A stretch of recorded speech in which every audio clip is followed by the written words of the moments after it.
Сейчас здесь только руины некогда мощной фортификационной крепости Брест-Литовск, которая простиралась на 18 километров в диаметре. На месте неприступной цитадели площадь церемониалов и величественные монументы. А до середины 19 века здесь находился старинный город Берестье с населением в 10 тысяч жителей, который по красоте своей не уступал западноевропейским городам. В нем мирно уживались разные религиозные конфессии. В древнем городе насчитывалось более 20 культовых сооружений великолепной архитектуры. Сейчас их нет, но я предлагаю совершить небольшую экскурсию в прошлое и пройтись по тем местам, где находились когда-то наиболее значимые объекты культовой архитектуры. Пустынно и уныло выглядит сейчас эта территория, а до середины 19 века на Кобринском предместье располагался костел Святой Варвары, монастыря древнего католического ордена тринитариев. Фотомастер Александр Невар так изобразил его в своей фотореконструкции. Этот орден был создан в 13 веке во Франции, а в городе Берестье появился в середине 18 века. Он прославился тем, что занимался выкупом христиан из мусульманского плена и их святынь. Поэтому на фасаде костела Святой Варвары красовался символ тринитариев – фреска с изображением мавра, удерживающим христианина. Со временем это изображение заменили на католический крест. А при строительстве крепости Брест-Литовск сначала в монастыре тринитариев был организован постой лошадей полка Литовско-Уланской дивизии, затем его превратили в казармы военно-рабочей роты, аналог советского стройбата.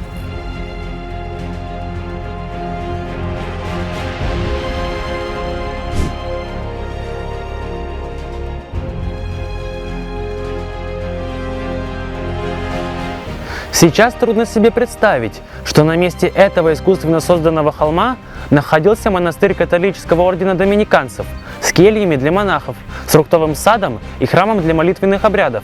А проводились они в величественном каменном костеле Святой Софии.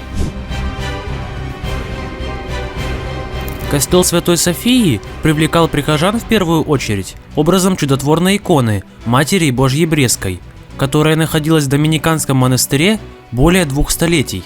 А после закрытия монастыря икона заняла почетное место в костеле Воздвижения Святого Креста. Здесь она находится и поныне.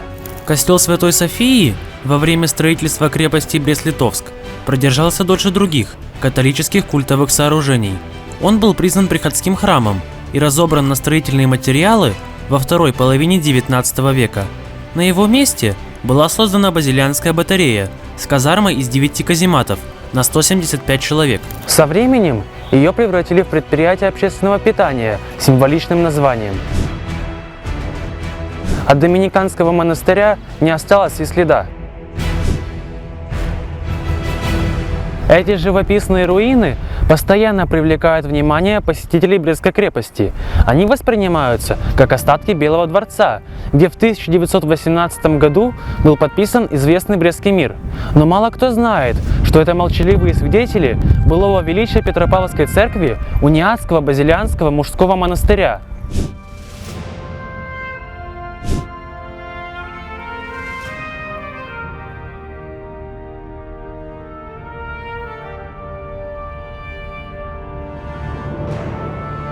Эти крепкие стены подвалов, где хранились вино и продукты питания, такие устойчивые арки и перекрытия, свидетельствуют о достатке монахов униатской веры, которые могли позволить себе построить каменную церковь. Хотя так было не всегда. В конце 17 века здесь, на этом месте, находилась ветхая деревянная церквушка, а монахи-базилиане вовсе не отличались роскошной жизнью. Чтобы спасти их от жалкого существования и укрепить монастырь, польский шляхтич Ян Казимир Волович вместе со своей женой Розой Нарутовичевой дарит имение Междулесье. Оно оценивалось в 20 тысяч злотых, немалая по тем временам сумма. В таком виде церковь была освящена в 1788 году. Правда, построить ее полностью монахи так и не смогли, все же не хватило финансовых средств. Такой недостроенной простояла она до начала строительства крепости Брест-Литовск. Царское правительство не церемонилось с культовыми сооружениями. Большинство монастырей были ликвидированы. Базилиане со всем своим имуществом переехали в Кобрин, а их Петропавловский храм перестроили в здание офицерских собраний. которое начали называть Белым дворцом. В Первую мировую войну Белый дворец не пострадал, в отличие от других крепостных сооружений, поэтому он и был выбран для подписания мирного договора. А вот во время Великой Отечественной войны не устоял и был разобран на кирпичи в начале 50-х годов прошлого века. Единственное напоминание о величии униатского храма – эти руины. Этот пустырь в центре Брестской крепости существует уже 185 лет, с тех пор, как был разобран на кирпичи кафедральный собор святого Николая Чудотворца, один из старейших православных храмов на белорусских землях. Первое письменное упоминание о нем относится к концу XIV века в связи с приданием Бресту магдебургского права. Собор за время своего существования был участником разных исторических событий, неоднократно горел и возрождался вновь. При нем в XVI веке было создано одно из древнейших в Беларуси православное братство. Оно организовало школу, в которой преподавал известный белорусский просветитель Лаврентий Зизаний. Здесь он составил первый букварь, грамматику славянскую. Широкую известность храм Николая Чудотворца получил после скандального события – подписания Брестской унии в 1596 году, когда была создана греко-католическая униатская церковь, и на долгие годы кафедральный собор стал униатским. А первоначально при строительстве крепости Брест-Литовск Свято-Николаевскую церковь планировалось сохранить, но по неизвестной причине в 1840 году она была закрыта и разобрана на стройматериалы. Этот момент запечатлел польский художник Мартин Залесский. На его картине собор святого Николая Чудотворца разрушен почти до основания. Так и возник в Брестской крепости этот пустырь, лишенный исторической памяти о важных событиях глубокой старины. О существовании здесь величественного православного храма напоминает только такой вот стенд. И все-таки, как отзыв из глубины веков, является этот собор в центре Бреста.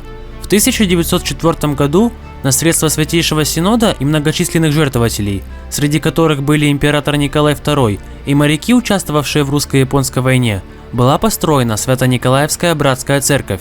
Христианские традиции древнего храма Николая Чудотворца обрели продолжение в наше время.